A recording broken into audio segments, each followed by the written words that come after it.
जो न भजे राम। बहुत प्यारा भाव है, सभी लोग गाइए प्रेम से। ये जो न भजे राम, जो न भजे राम, हे जो न भजे राम वो है किस्मत के मारे। राम जी के नाम में पत्थर भी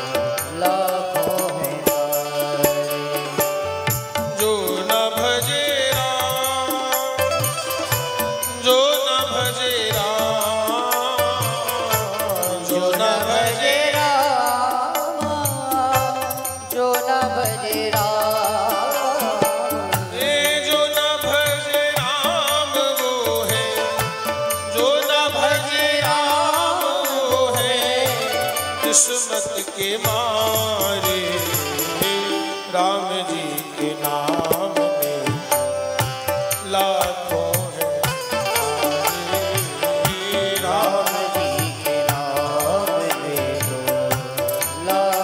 है तारे।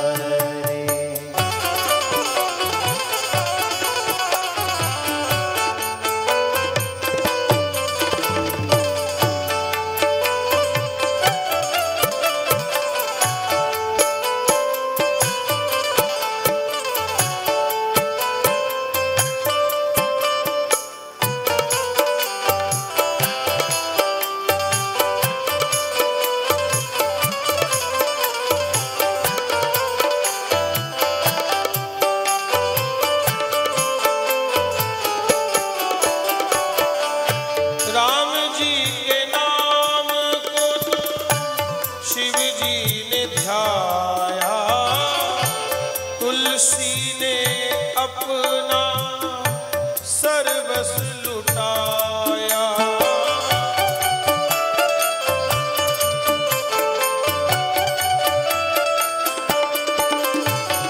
ओ राम जी के नाम को तो शिव जी ने ध्याया, तुलसी ने अपना सर्वस्व लुटाया।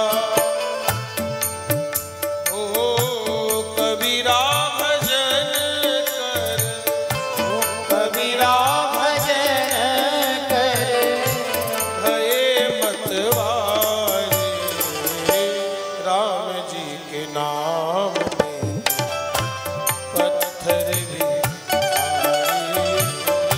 राम जी के नाम में तो पत्थर है तारे। जो न भजे राम, जो न भजे राम, जो न भजे राम, जो न भजे राम, जो न भजे राम वो है, जो न भजे राम वो है किस्मत के मारे। राम जी के नाम में लाखों है तारे। राम जी के नाम में तो लाखों है तारे।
नहीं है, लेकिन मुद्रिका पर जो लिखा है वो तो मुंह में ही रखने की चीज है।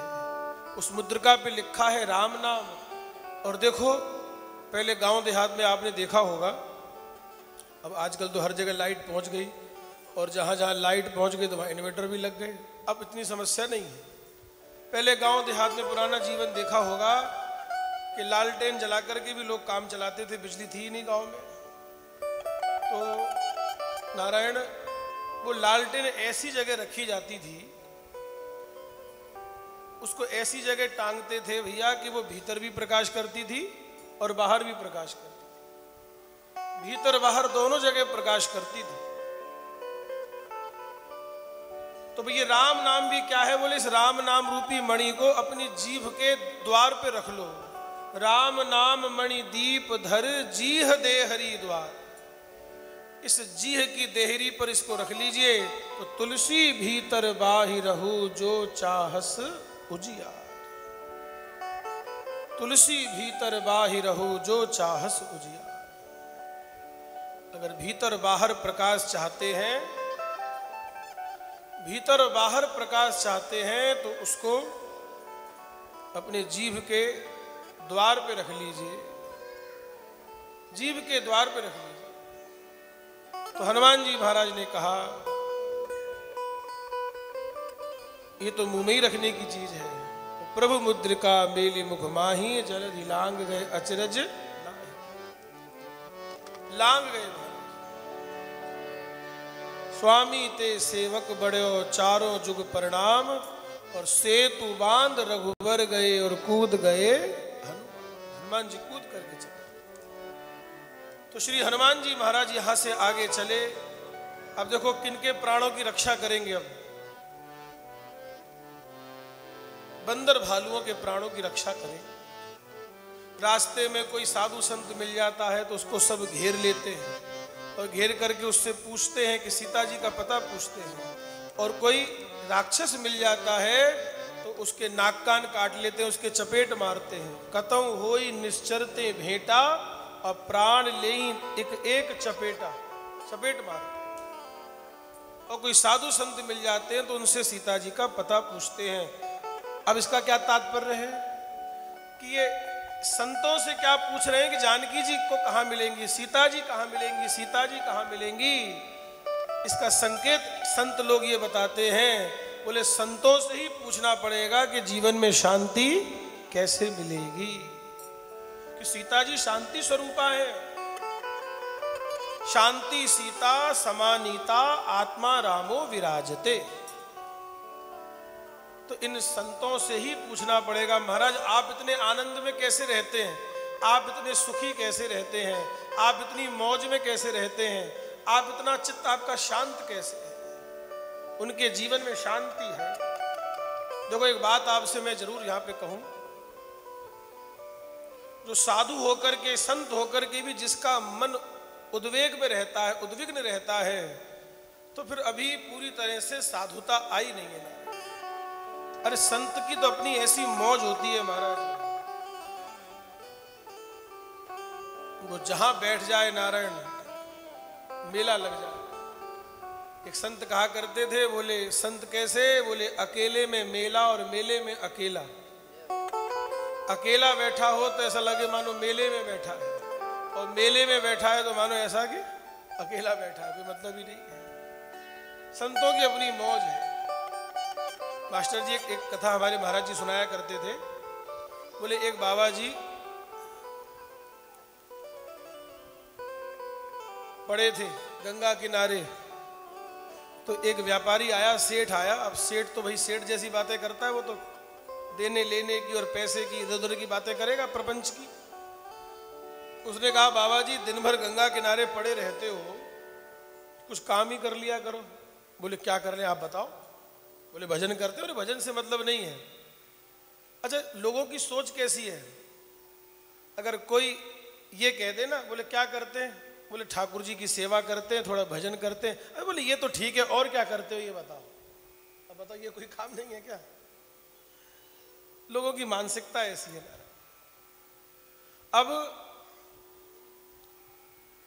उस व्यापारी ने क्या कहा बाबा जी से कि बाबा जी दिन भर यहाँ पड़े रहते हो तो कुछ काम कर लिया करो। बोले क्या काम कर ले बताओ। अरे बोले गंगा किनारे पड़े हो, निरी मछली है, 2-4 मछली पकड़ लिया करो। उससे क्या होगा। बोले 2-4 मछली बाजार में बेच दिया करो। बोले ठीक है। उसके बाद क्या होगा। बोले 2-4 मछली पकड़ोगे, 2-4 पैसे इकट्ठे जब होंगे तो एक बढ़िया कांटा खरीद लेना, फिर और मछली खूब दिन भर मछली पकड़ना, गंगा जी में मछली क्या कमी है। अच्छा फिर उससे क्या होगा। बोले ज़्यादा मछली पकड़ोगे तो पैसा ज़्यादा कमाओगे, और जब पैसा थोड़ा जुड़ जाए तो एक जाल खरीद लेना, और फिर कांटे से नहीं फिर जाल फेंकना और जाल से मछली पकड़ लेना। अच्छा बोले फिर उसके बाद क्या होगा। बोले फिर मछली ज़्यादा पकड़ी जाएंगी तो ज़्यादा बिकेंगी, ज़्यादा बिकेंगी तो पैसा ज़्यादा, और जब पैसा बहुत हो जाएगा तो 2-4 जाल और खरीद लेना। तो बोले फेंकेगा कौन। बोले 2-4 स्टाफ भी रख लेना, फेंकेगा करेगा। और ऐसा करते करते बाबा जी आपका बिजनेस बहुत आगे चला जाएगा, और फिर पैसा ही पैसा, पैसा ही पैसा, पैसा ही पैसा, पैसा ही पैसा। बाबा जी बोले फिर उसके बाद क्या होगा। बोले फिर क्या है। बोले फिर खूब आराम से सोना, फिर खूब आराम करना। तो बाबा जी बोले बेटा एक बात बता, जब इतना सब कुछ प्रपंच करके और आराम से करना है, सोना ही है, तो मैं तो पहले ही सो रहा हूँ आराम से, हम तो पहले ही आराम से सो रहे, चल भाग यहाँ से। जब इतना प्रपंच करके जब आराम से ही सोना है तो हम तो पहले ही खुद ठाट की नींद ले रहे हैं आराम से खूब। ये संतों की अपनी मौज है। मास्टर जी एक और दृष्टांत महाराज जी सुनाया करते थे। हमारे एक संत हुए जो प्रज्ञा चक्षु थे, गुरु शरणानंद जी महाराज, नाम सुना होगा जरूर आपने। महाराज वो एक सेठ के यहाँ कथा करने के लिए गए। अब जैसे ऐसी आंगन में कथा चल रही थी सेठ के। अब पहले कथाएं ऐसी होती थी छोटी मोटी, पहले कहाँ इतने बड़े बड़े पंडाल लगते थे। आंगन में ही कथा चल रही थी, बड़ा आनंद आ रहा था। और 3 दिन की कथा हो गई थी, और चौथे दिन रात में क्या हुआ कि सेठ जी के घर पे चोरी हो गई। सेठ जी घर पे चोरी हो गई, लगभग आधा सामान चला गया। तो पूछा, रोने लगा बाबा जी के आगे। और अब 2-4 आसी पड़ोसी क्या कहने लगे। बोले और कराओ कथा, हो गई ना चोरी। अब वो ऐसे कहने लगे आस पड़ोस के लोग, बोले बहुत बढ़िया हुआ, बहुत करता था, बहुत ज़्यादा बोलता था, अच्छा हो गया, सामान चोरी हो गया। तो शरणानंद जी महाराज ने पूछा, बोले ये बताओ लगभग कितना चला गया। बोले महाराज कम से कम आधा चला गया। तो गुरु जी बोले चलो आज हम और तुम बिल्कुल एक से हो गए। बोले महाराज आपका क्या चला गया। अरे बोले क्या बताएं, उस चोर को सामान बांधना होगा तो बाहर हमारी लंगोटी सूख रही थी, तो वो एक लंगोटी उसमें से लेके चला गया, तो हमारा भी तो आधा चला गया। बोले हमारा भी आधा चला गया, तुम्हारा भी आधा चला गया, अब झंझट छोड़ो, चलो आगे की कथा सुनो। संतों की अपनी बड़ी मौज है महाराज, संतों की अपनी मौज है।